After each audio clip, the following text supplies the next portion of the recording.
Welcome to Writers Talking, the podcast where we take writers and readers behind the scenes, sharing the stories within the stories.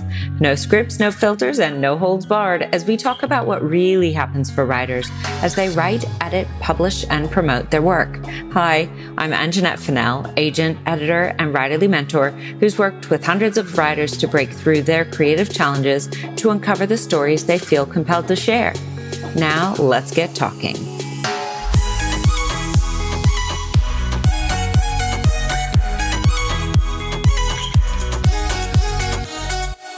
Emma Gray is the internationally published author of 5 books, spanning fiction, nonfiction, and memoir. She wrote her latest novel, The Last Love Note, in the wake of her husband's death. It was published by Penguin Random House in Australia and New Zealand and acquired by Zibby Owens in New York, who describes Emma as the next Helen Fielding, Sophie Kinsella, or Jojo Moyes. She wrote her YA novel Unrequited to show her Harry Styles-loving daughter that reading could be fun, then created a musical based on the story with Sally Whitwell, complete with disco balls and glitter cannons. When she's not writing, you'll find her on a country road in the dark, capturing the aurora australis with her camera, pottering in her cottage garden, and enjoying time with her 3 children and beloved puppy, Frank. So we're just diving in because, of course, Emma Gray, for anyone who's listened to the podcast before, has heard her beautiful voice before and sharing her ins and outs of working as a writer in almost every area of your life. I would say you're still a storyteller even as a parent. But the reason we wanted to chat today was based on a conversation we had recently with another group of writers. And that is because Emma, right now, if you haven't already gone out and gotten the book, go get the book, The Last Love Note. It's amazing. But she's in the promotional period, at least for the release here in Australia. And then we'll have to do it all over again soon in the US. But there are expectations, both external, maybe from a publisher, as well as expectations that writers have of themselves when it comes to promotion and publicity. And I think it can be fraught. So that's why we wanted to have a little bit of this conversation, because I think hopefully Emma can help us lower the stress levels. So maybe let's just chat about some of that stuff, Emma. Maybe starting off with, how has the way that you've used the social media that you're already on changed, grown, shifted, whatever, when it comes to while you're writing the book, as opposed to when you're promoting a book?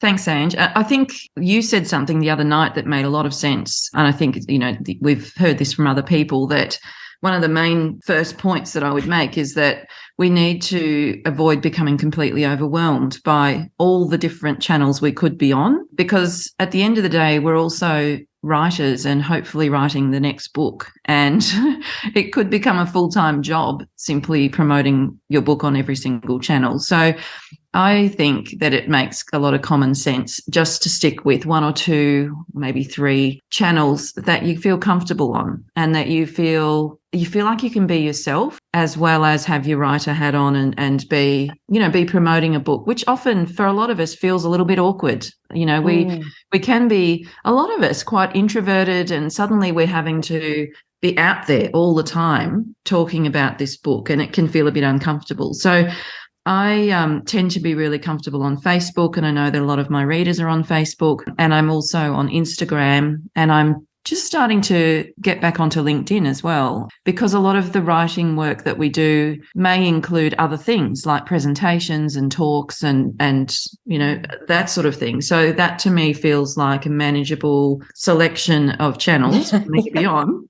There is the temptation, should you go on TikTok, should you go on, all the other things.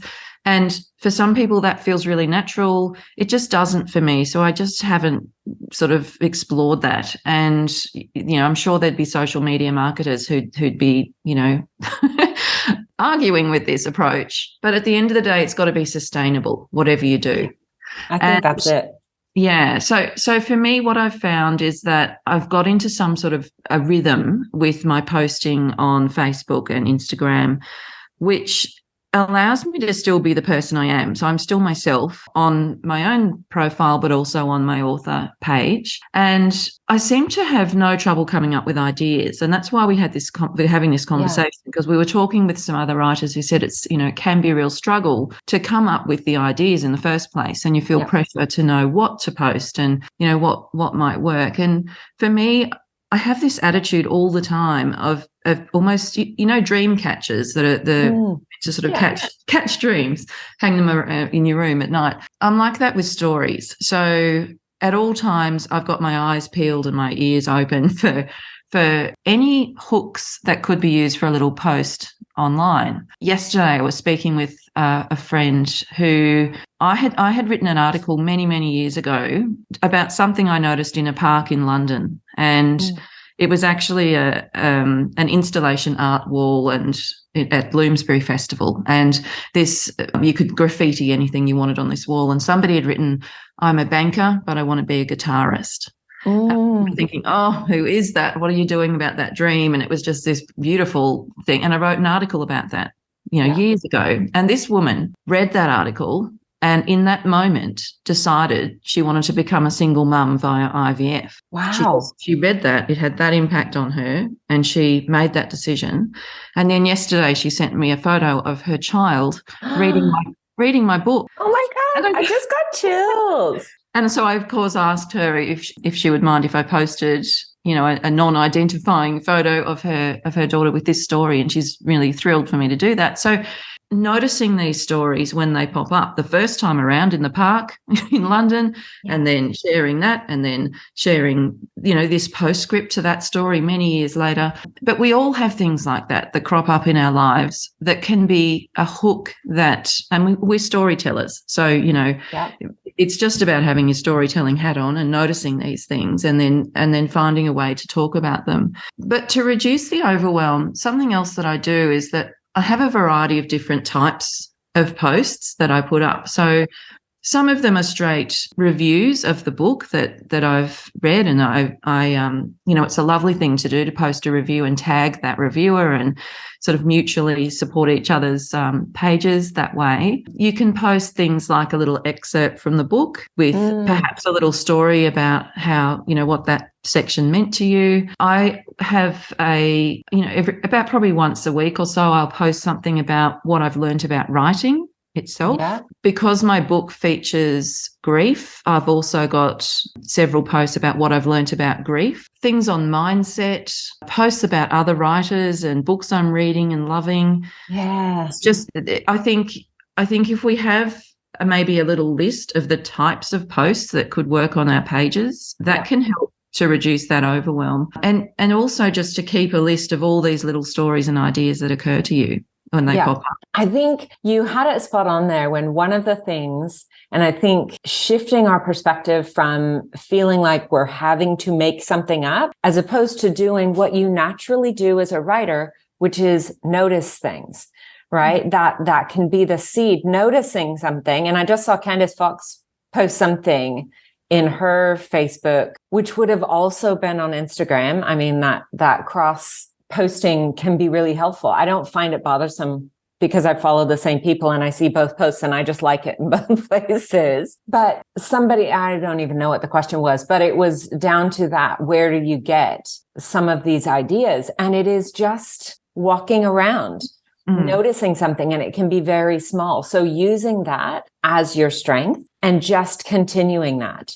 Yeah. I think the other thing that you said that I really love is, if you just have a little list of types of posts without giving yourself the pressure of, look, I'm assuming anybody who's a writer is prone more toward words and storytelling than numbers. I mean, we won't go into what Emma and I struggle with when it comes to numbers and accounting and all of that sort of fun stuff. But just to say, please don't let yourself get more paralyzed by these things that say, this percentage should be this kind of post in your social media, and let all of that go and show up as yourself. Because, by the way, when we're reading your words, that's what we long for. So if you have a little list of little starters, again, to help you avoid that blinking cursor feeling. And you can choose any of them. You might have some weeks that'll be, oh, I'm sharing more reviews this week because that's it. But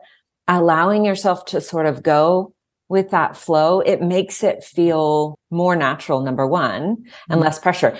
Maybe you can talk to this too. I mean, I know what my answer is, but again, to even if you aren't a full introvert, we both know Lisa Ireland, who is on another episode of this and has admitted she's at least partially introverted because she loves the promotional part and getting out amongst it, but sort of balancing this piece where you would like to be internal, you like to go out and talk about your book. But one of the things that people worry about is I'm always banging on.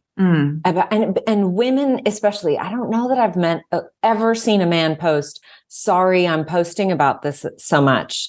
Sorry for all the book spam, or, whereas women are like, sorry for all the baby spam. Sorry for all the puppy spam. We're so sorry for so many things. How do you manage that? Or does it not come up because it's coming from like an authentic sharing place? Do you feel like you're always promoting, or are you just? I like to try to strike a balance between those sort of pure promotional posts and helping people, and I like to sort of think, how can I actually offer some value with this? So whether it's writing tips or sharing my own vulnerabilities about writing or other things in life, I think people like to get behind the scenes a little bit in your life. And one of the most engaged with posts that I've done recently was a picture of my front fence with flowers along it, and a story that went with that about selling my other house after my husband died. And it then led to this beautiful conversation. And I think that's the other piece is what happens after you post it, and how much engagement do you give back in the comments section. And that's where these rich conversations can occur. And it then becomes really a lovely place to hang out. I mean, we all know that it can be a risk as well. There's occasionally comments that you don't want, but really it can be. We can use this as a force for good. It doesn't have to be. And I think a lot of the time, depending on how you curate your own feed on a social media platform, if you're following people that you enjoy following and uplifting pages, it can be a really nice place. It doesn't have to be negative. But I think it is about this adding of value. And I think the pages that I love to follow are people who will get real about what it's like to be a writer and what it's like to be published, and share some of the same challenges that we're all facing behind the scenes. So it's not sort of the online world and the offline world, it's just the world. And we are who we are online and offline, and it can be a lot closer to the same thing on both, depending on how much you're comfortable sharing, of course. But I just think about the posts that we're putting out. Think, is anyone going to benefit from this? How can I make this post more readable, more engaging, more helpful in some way? Yeah. And then we're not sort of worrying about those fears we have of being spammy or, Well, and I think because it's not unfollow if they want to. Right. Yeah. I think the other thing is to see that, again, if we focus on storytelling and social media, whether it's Instagram or Facebook or even TikTok, which I'm not super big into yet, but it took a while to get maybe into Instagram as well. They're all, even Twitter, when I was on Twitter, they're all storytelling, right? And it might be micro storytelling. But what I see is that every time you are sharing yourself, that is still promotional, but not in that yucky way, right? As you said, you're adding value, even if the value you're adding is simply pulling back the curtain on a part of your life, and you are so good at it. I would say that knowing the next project you're working on is less tied to your lived experience, although not totally disconnected, is less directly tied. But I could see how you're still going to be doing similar things, which would be finding the little stories, finding the connections. So you're finding, here's the other thing, themes. it may seem like it's a straighter path if you have written a nonfiction book, right? But you've already identified that even sharing this novel, there are these themes. So how can we share these themes and have our eyes open and our ears open to hear and see these different things out in the world? Again, I think too, it's when we read articles that are on that theme, or and then rather than just sharing the article, add our thoughts about the article, generate discussion about it. For me, it's the theme of grief is an area that I've been working in, I guess, for 7 years in a way, in an unpaid sort of way, ever since I lost my husband. And I now feel like this is something I want to do to help people who are just coming through this now. And I have spent a lot of time in the last month or so talking with new widows, young widows who've lost their partner in middle age and younger. And that's as a result of this book. And so there's this whole piece about grief, and, I'm not an expert. I'm just a person who's been through it, but I have a certain number of expert resources that I can share with people who, other pages and other experts, to sort of use my story to just make things a little bit easier for somebody following through, a few years after me going through the same thing. And I think that kind of value that we add when we take those themes that exist in each of our novels or nonfiction books and be interested in that topic and find, we're not always having to share our own stuff. We can amplify other people's voices, other books that are similar or cover a similar theme. There's all kinds of ways that we can do this that's not just about us. And I think that's what's so confronting at times. Yeah, and I think it's somewhat counterintuitive. And I don't know if it's because of the sheer volume of books out there, but I do know that maybe part of the pressure too is I'm sharing it. I better share the right thing. I better not share too much. That's absolutely not true. And actually not the way that my experience, or probably your experience, of the actual writerly network is. By and large, it's really welcoming and very supportive. And the cross promotion is a huge part of things. So actually joining up with other people who have similar themes or similar viewpoint in their life and or in their book, it can help you if you are doing not just online sort of work and sharing, but out in the community. If you're going to do library talks or you're going to do promotions at booksellers and things like that in conversation, because that's the other thing you've already mentioned.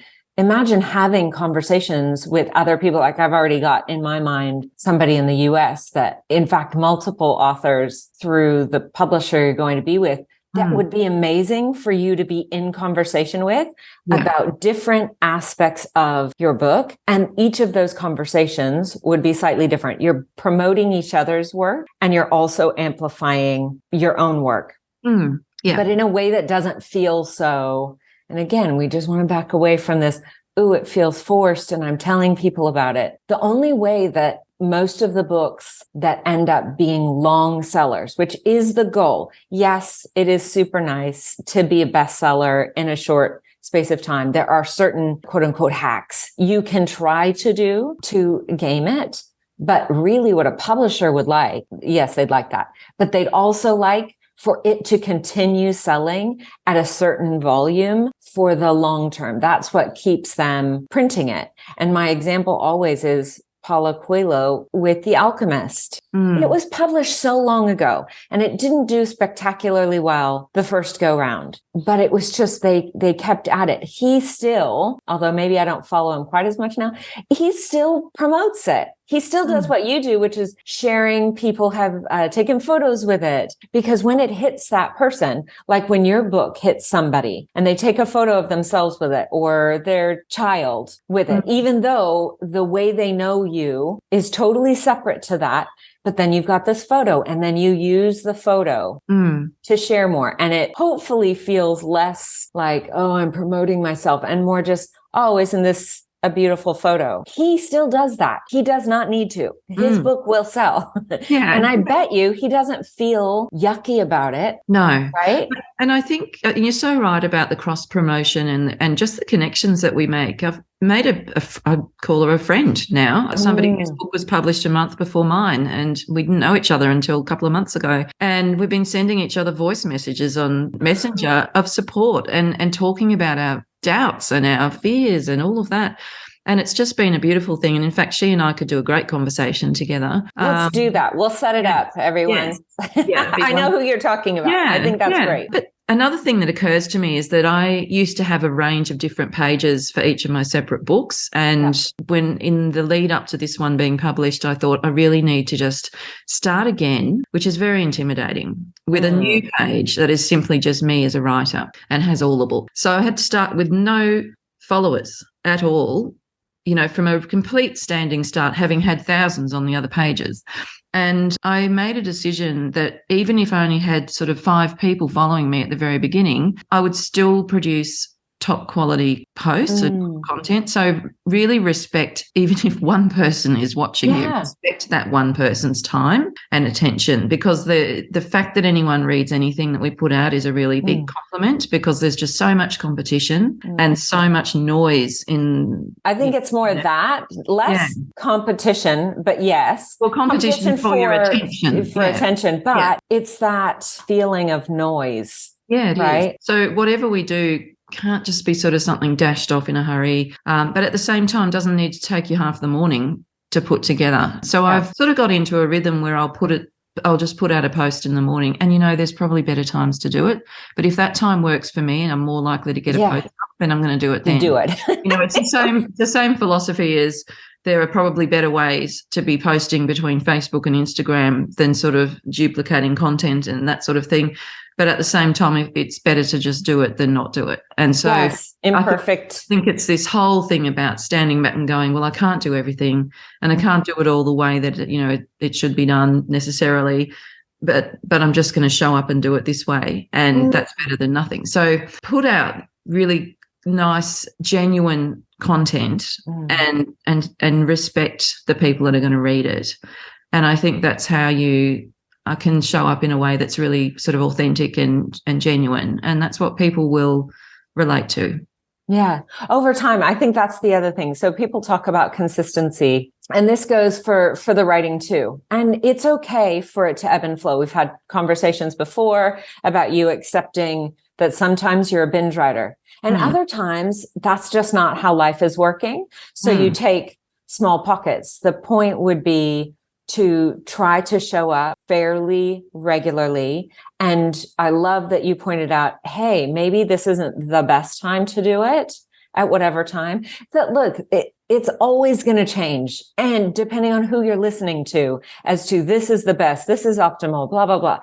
Whenever you can, and it feels good to you, like I often share about, hey, are you having trouble showing up for your writing? Stop struggling against the way you think it should be and just do it however it is coming to you. So if I wake up in the morning and that's the time I have this little pocket, I'm giving myself 15 minutes, I can sort of drop into, this came, and I can make a little story out about that.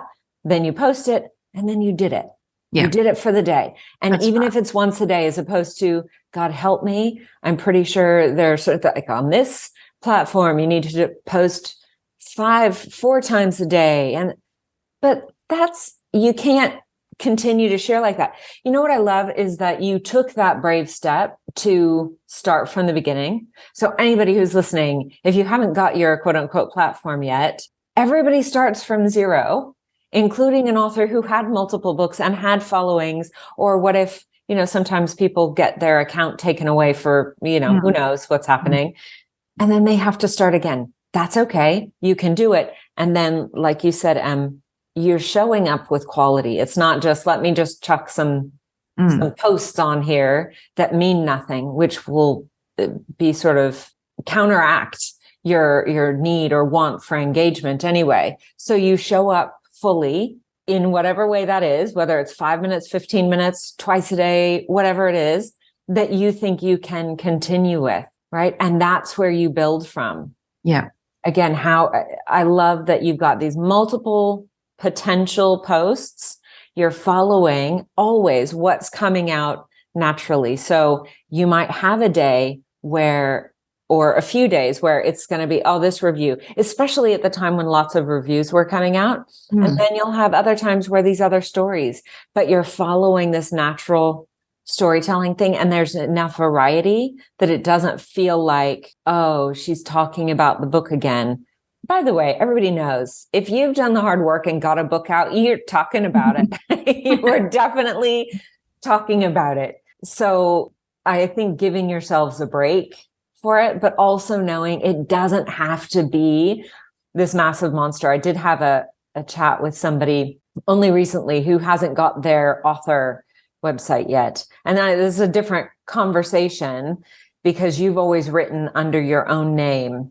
But we do have a friend who has put something together and will have books in pseudonyms, but again, one place for all the books. Why?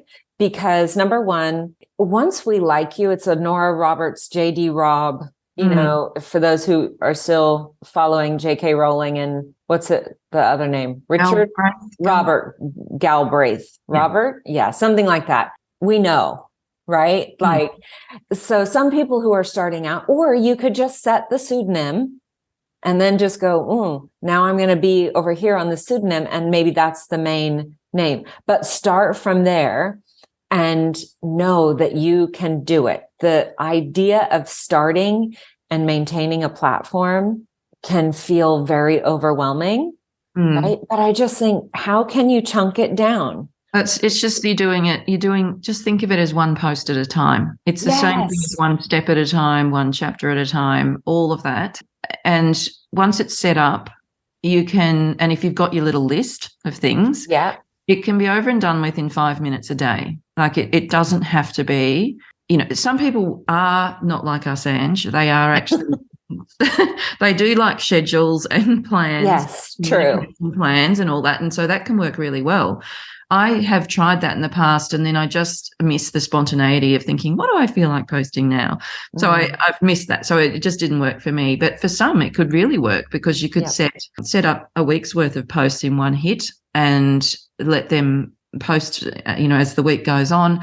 And then all you need to do is pop in and check the comments. Engage. And you can, now that the business suite is set up on Facebook, for example, where, you know, you can see all the comments in one page rather than have to go through and look for them. It's a faster process. It's more streamlined and you can do it all in there and it's sort of easier to keep track of. So I think, you know, at the end of the day, we've got to remember that we're not just writers. We've got a world going on outside this with our families and our other work or, you know, whatever else we've got going on. And we can become consumed by the pressure to be doing everything that we're hearing we should be doing online. We just need to make a few decisions and stick in our channel. And I mean, this is what I think, you know, and I'm at an age where I'm in, and so are you, in the sandwich generation where we've got elderly parents and we've got, you know, young kids and we've got work pressures and there's only so much we can do. So maybe if you've got more time, then you know, there are probably other ways to go about it. But for me, this is what works. And so this is what I'm going to do. But I think not to get too caught up in the comparison with what everyone else is doing. And, you know, we could spend all our time on there in pure promotion and not enough time writing. And, you know, I think that's probably where we need to focus. Yeah, I would say the last thing that I was going to say on this, and it depends. If you do have an engaged, if you've gone traditional publishing, you've got a publisher, they're very engaged, they will have a certain amount of time that they can focus solely on you. And again, it depends on the size of the publisher and all of that.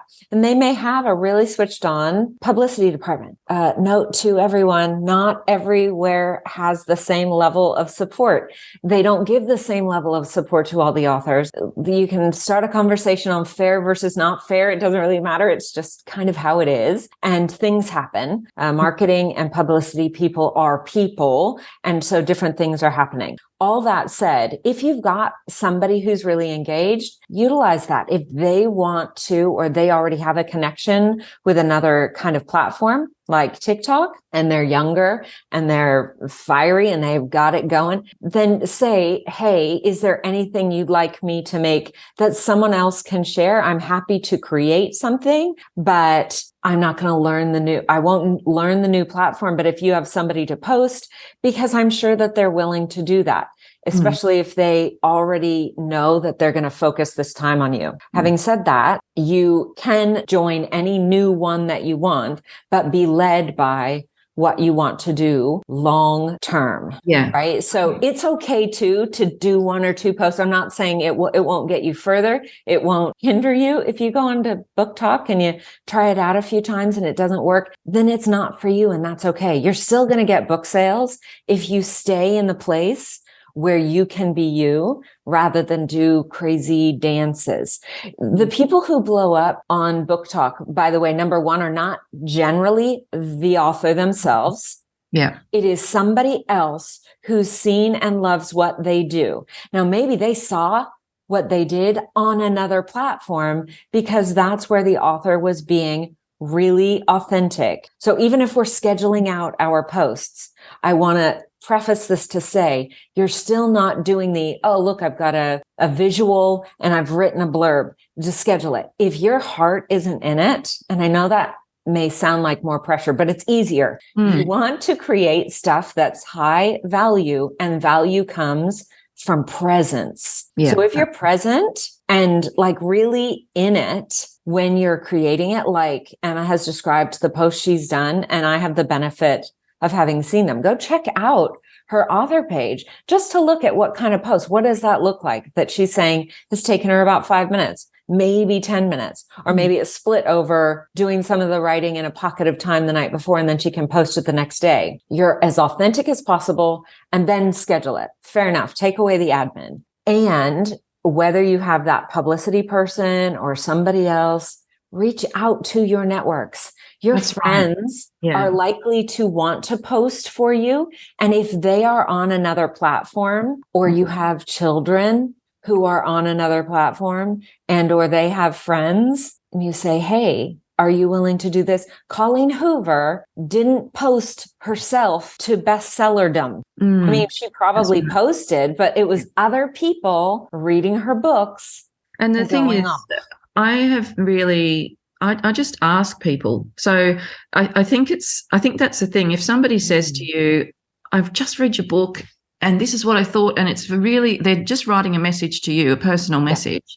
They tend to be very, very genuine in their feelings, more so than if you were to say, can you write me a testimonial about my book? Then they get in the headspace of, oh, okay, and this is a formal testimonial, and they'll write it differently. So when they send you a message, I have gone back to them and said, would it be okay if I shared a screenshot of this message, even if I took your name off it? Because that is the message that has the most life in it. And and people have been, I haven't had a single person say, oh, I'd rather you didn't. Nobody has. They've all said, please do. And then they've shared their own. And sometimes it's people who've been sharing messages as they've been reading it, which has been, even more sort of fun. And then I think to when somebody, I think people do want to help you succeed. So I think if we can just sort of get brave enough to ask for permission and to say, would you mind, if you loved it, can you tell people about it?